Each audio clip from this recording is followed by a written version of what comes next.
untuk hitung-hitungan suara itu bocorannya gimana? Gus Yahya itu sudah mengklaim udah dapat dukungan sekitar 400-an itu. Jadi kalau bicara klaim itu sama kayak bicara orang GR. Iya, iya. Jadi begitu kita ngelihat perempuan, perempuannya senyum sama kita, lalu kita GR. Oke. Wah, dia suka sama gua. Gitu. Padahal dia bisa jadi bukan senyum sama kita, senyum sama sebelah kita atau belakang kita. Gitu. Bisa aja. Konkretnya saya udah dapat berapa dukungan? Saya kan muktamar ke-34 di Bandar Lampung. Tidak ada transaksi jual beli suara, sehingga muktamar ini bukan menjadi muktamar mungkar, tapi menjadi muktamar yang membawa berkah.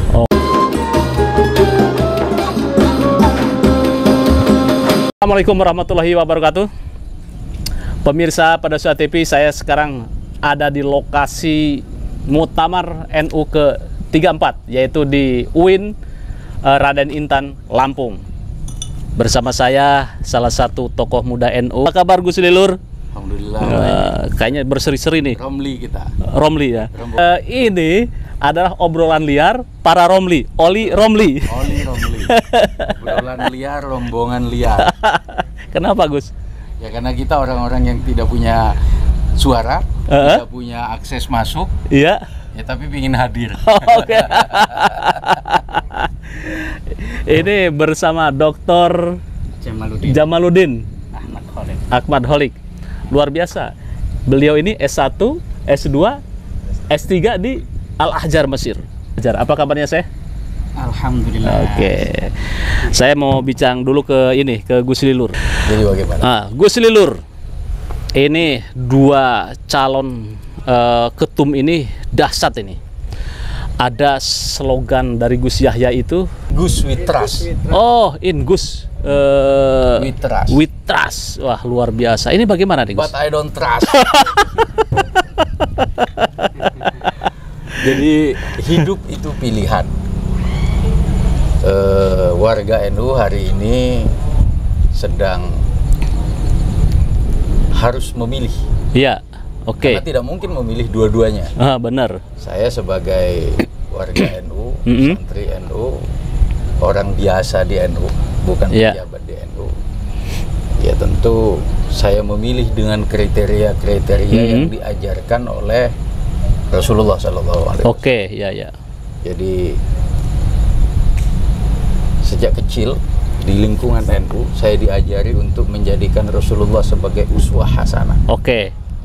Kualifikasi dari tokoh dan pemimpin yang dianjurkan oleh Rasulullah untuk dipilih. Iya. Siddiq, amanah, tabligh, fatonah. Oke. Bahkan anak TK, anak SD hafal ini. Iya, benar.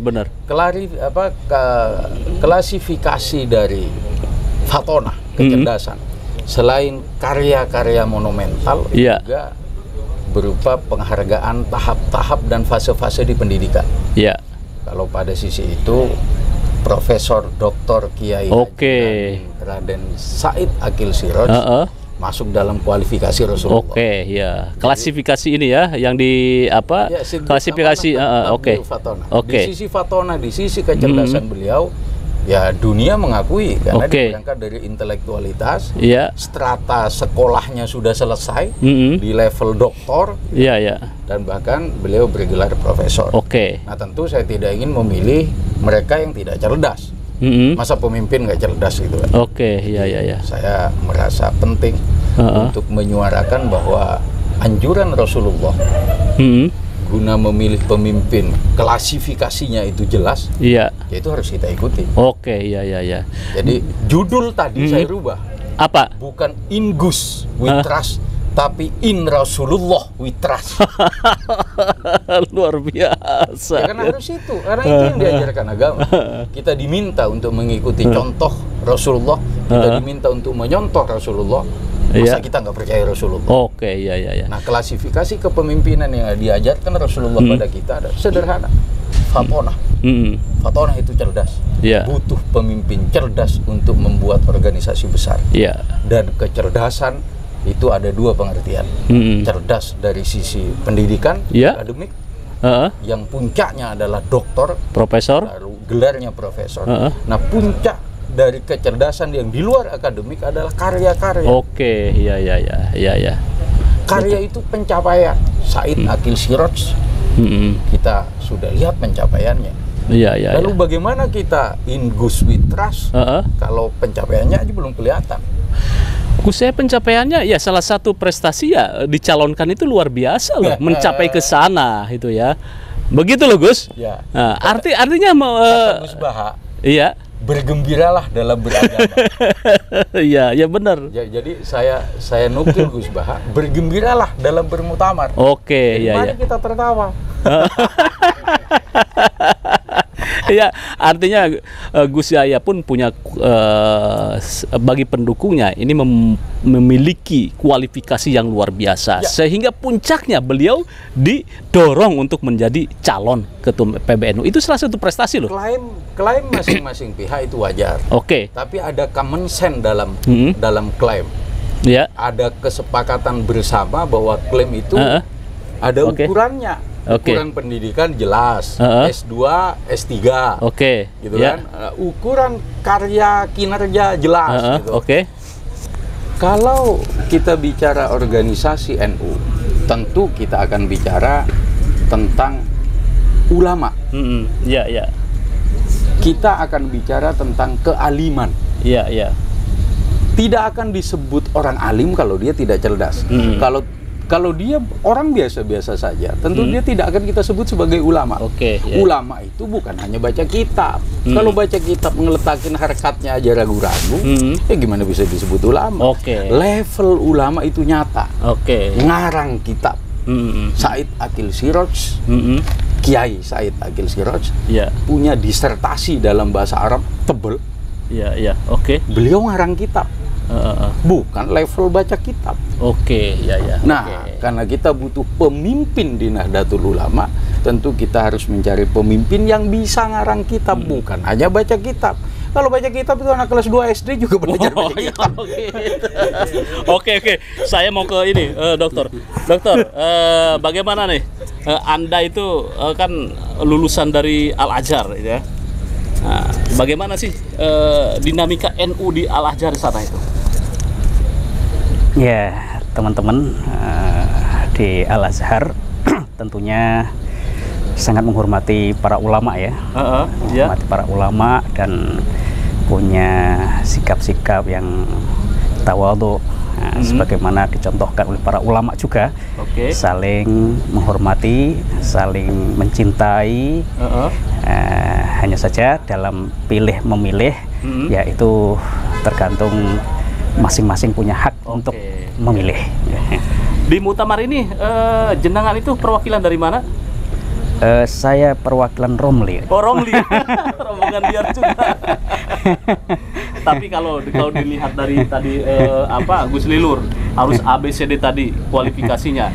Kira-kira favorit Anda itu siapa itu? Cenderung ke Kiai Said atau ke Gus Yahya? Kalau saya yang pertama adalah bagaimana muktamar ini berjalan secara smooth gitu ya. Tidak terjadi gejolak yang nggak ada gejolak di mana? Kata dia kan harus bahagia. Ini bahagia. Jadi itu harapannya. Dulu.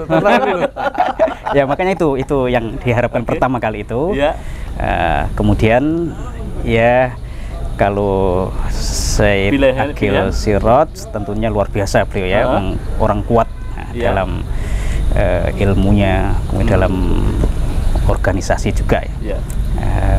Gus Yahya juga kuat dalam organisasi gitu ya. Beliau barangkali sudah, kalau di masyarakat juga, masyarakat memandang itu punya kapasitas juga. Gitu ya. Hanya punya kapasitas. Masing-masing punya kapasitas, tapi masing-masing juga punya ada kelemahan, sisi-sisi yang mungkin barangkali tidak dimiliki yang lain. Dimiliki yang lainnya. Jadi intinya cenderung ke Gus Yahya apa Ki Said? Kalau saya karena tadi tidak punya hak pilih, hak suara, saya memilih siapa saja yang bermanfaat, maslahah bagi organisasi. Ini adil nih. Adil nih. Ada dari Timur Tengah ada perwakilan? Di Timur Tengah ada dari teman-teman dari Mesir, ada juga datang. Jadi Pak Dokter ini ini ya netral gituan ya, siapapun yang jadi. Nah punten ini. Nah, enggak. Saya ini pada pendukung garis keras Kiai Said. Nah.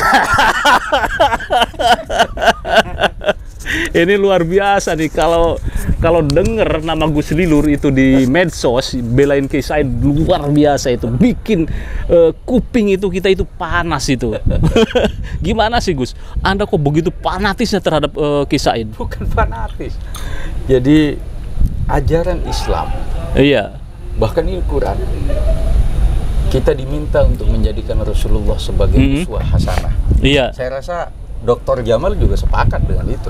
Iya, sepakat. Uswah hasanah itu Rasulullah. Iya. Dan Rasulullah mengajarkan tata cara memilih pemimpin dengan kualifikasi. Oke. Jadi Rasulullah tidak menunjuk hal-hal yang sangat spesifik. Iya. Tapi sesuatu yang umum dan itu dipahami. Siddiq, amanah, tabligh, fatonah. Oke. Iya. Nah, ukuran kepemimpinan yang paling utama selain kejujuran itu kecerdasan. Oke, sepakat. Nah, melalui tahapan seperti itu, saya sampai pada satu titik bahwa yang paling mendekati kualifikasi Rasulullah itu ya Kiai Said Agil Sirot. Oke.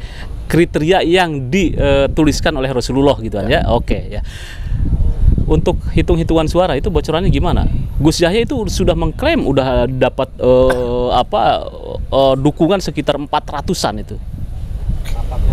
Jadi kalau bicara klaim itu sama kayak bicara orang GR. Iya. Jadi begitu kita ngelihat perempuannya senyum sama kita, lalu kita GR. Oke. Wah, dia suka sama gua. Gitu. Padahal dia bisa jadi bukan senyum sama kita, senyum sama sebelah kita atau belakang kita. Bisa aja. Konkretnya Kiai Said udah dapat berapa dukungan? Saya bukan tim sukses, tapi saya mencoba untuk mendengar dari banyak pihak. Iya. Mencoba mendengar suara dari beberapa teman di banyak kabupaten dan provinsi. Kita bicara aja Jawa Timur.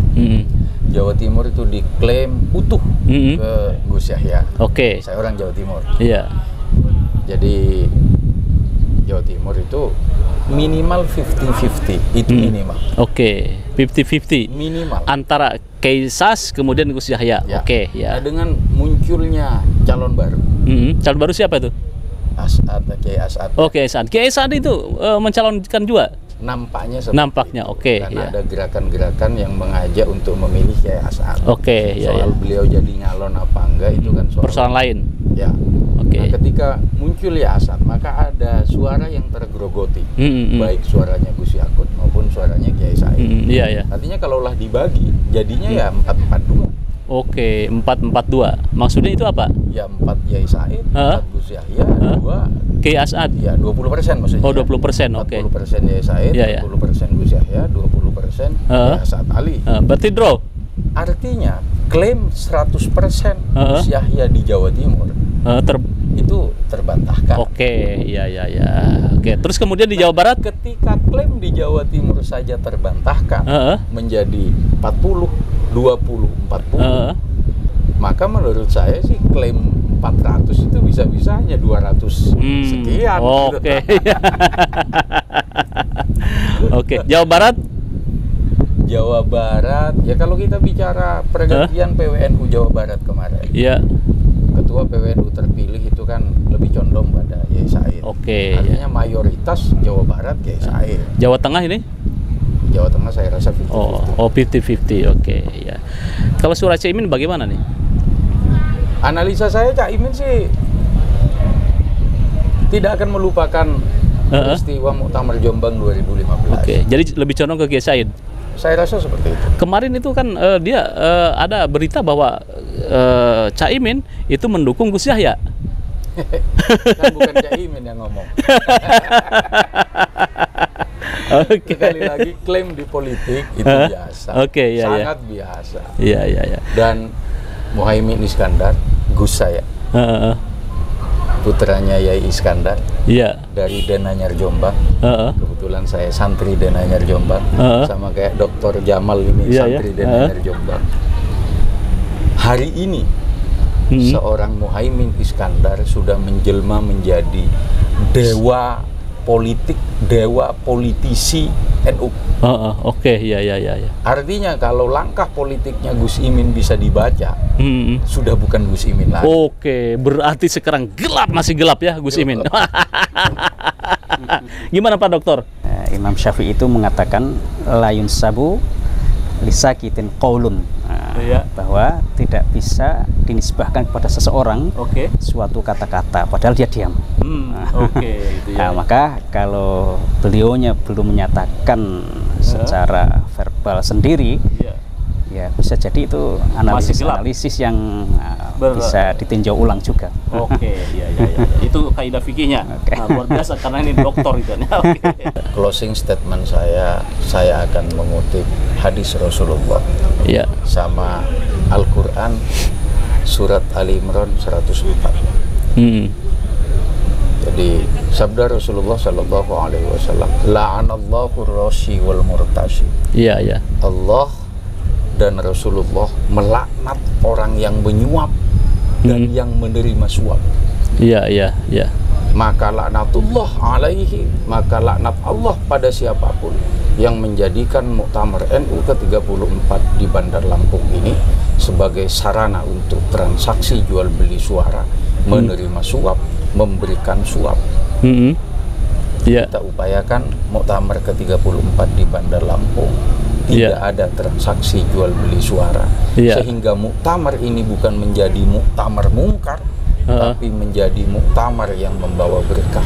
Kewajiban kita untuk menyampaikan amar ma'ruf nahi mungkar. Dalam surat Ali Imran ayat 104 Allah berfirman, wal takum minkum ummatu yad'una ilal khairi wa ya'muruna bil ma'rufi wa yanhauna 'anil munkar wa ulaika humul muflihun. Setiap ketua PCNU, setiap ketua PWNU, setiap kiai yang ada di NU wajib menyuarakan bahwa jual beli suara itu dilaknat oleh Allah dan Rasulullah. Ini nggak ada jual beli suara kok. Pencoblosan memilih itu loh Gus. Ada ongkosnya? Enggak ada kata siapa. Sampean jangan begitu. Mudah-mudahan begitu. Jangan begitu. Enggak ada itu uang muktamar berkualitas dan bermartabat. Alhamdulillah. Pak Dokter bagaimana nih closing statementnya terhadap dinamika ini? Tidak ada suap kan? Kita berharap tidak terjadi hal-hal tidak ada jual beli suara kan? Tidak diinginkan itu. Maka mari kita sambut muktamar dengan gembira, kata Gus Baha, beragamalah dengan gembira. Sebuah ekspresi dari kegembiraan adalah tertawa. Maka mari kita tertawa. Oke lah, ini potret tertawanya para Romli, rombongan liar yang memeriahkan Muktamar 34 di Bandar Lampung. Dan jangan lupa like, share, subscribe pada Suara TV. Wassalamualaikum warahmatullahi wabarakatuh.